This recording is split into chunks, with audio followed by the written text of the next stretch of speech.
কেবল দেশের জন্য দলের স্বার্থে কোমরের ব্যথা নিয়েও ক্যারিবিয়ানে দারুণ উইলোবাজি করেছেন মাহমুদুল্লাহ রিয়াদ। ফিটনেস পুরোপুরি ফিরে পেতে জাতীয় ক্রিকেট লিগের ফাইনালে খেলছেন না silent killer.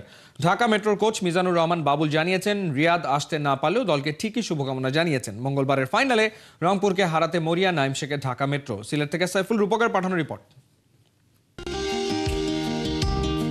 Riyad the run machine, বুড়ো হারের ভেলকি, সবশেষ 4 ওডিআইতেই 50। বিপদে পড়া ব্যাটিং ইউনিট দিক খুঁজে পেয়েছে অভিজ্ঞ এই উইলোবাজে। অথচ কজন জানে ক্যারিবিয়ান সফরেই কোমরের ব্যথা নিয়েই দেশ এবং দলের জন্য অমন ছুটেছেন, 4 ছক্কা হাঁকিয়েছেন। কথা ছিল ওয়েস্ট ইন্ডিজ থেকে ফিরেই সিলেটে ঢাকা মেট্রোর দলে যোগ দেবেন মাহমুদুল্লাহ। মেট্রো টুর্নামেন্টের ফাইনালে রিয়াদ কোথায়? সুস্থ হওয়ার জন্য সে চেষ্টা করছে, সেজন্য কিছুটা জেট লেগও আছে, কিছুটা ওইখানে ট্যাপিং করে উনি খেলেছেন। সো সেই অর্থে বলবো যে বিপিএল আস্তে আস্তে হয়তো সে সুস্থ হয়ে যাবেন। সো সে রিস্কটা এখানে আমরা হয়তো নিচ্ছি না তার জন্য। সে এইভাবে কথা বলেছে যে আমি যদি পারতাম অবশ্যই সে কমিটমেন্ট করে গিয়েছিল যে খেলবে।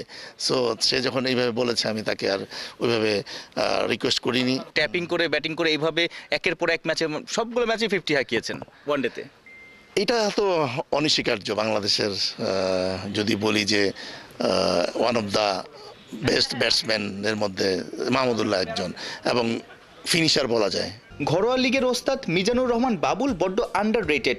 বিপিএলে বরিশালকে চ্যাম্পিয়ন করা কোচের দল এনসিএল এরও ফাইনালে। ম্যাজিক জানেন বাবুল? আমি বলবো যে আমার ক্রিকেট ক্যারিয়ারের চেয়ে আমি বেশি এখানে সম্মান পেয়েছি। আমার ওয়াইফ এবং আমার ছেলে, আমার ফ্যামিলির সবাই উমরায় গিয়েছে, কিন্তু আমি আজকে আমার টিমের সাথে রয়ে গিয়েছি। সো আমার কাছে আমার কাছে এইটা অনেক বেশি, মানে আমার ফ্যামিলির চেয়ে আমার এখানে আমি বেশি সময় দিই। আমার মনে হয় যে আমার ফার্স্ট ফ্যামিলি আমার ক্রিকেট, দেন আমার এই যে স্যাক্রিফাইস করেন সেই সাফল্যগুলোই আসলে আপনাকে আনন্দ দেয়। হ্যাঁ, এইটা সত্যি। বোলিংয়ে রাকিবুল, আলিস, রনিদের বাজিমাত। নাইম শেখ রান তোলায় সবার উপরে, বলা যায় লিডিং ফ্রম দ্য ফ্রন্ট। এই লাঙ্গাবাসন থেকে শুরু করে টি-20 ফুল ক্যাপ্টেন্সি সে করেছে।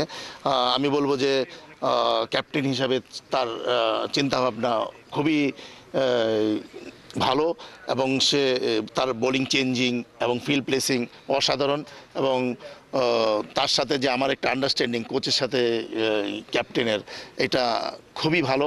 মঙ্গলবার এনসিএল এর ফাইনালে ট্রফি জেতার যুদ্ধে নামবে রংপুর আর ঢাকা মেট্রো। সাইফুল রূপক, ৭১।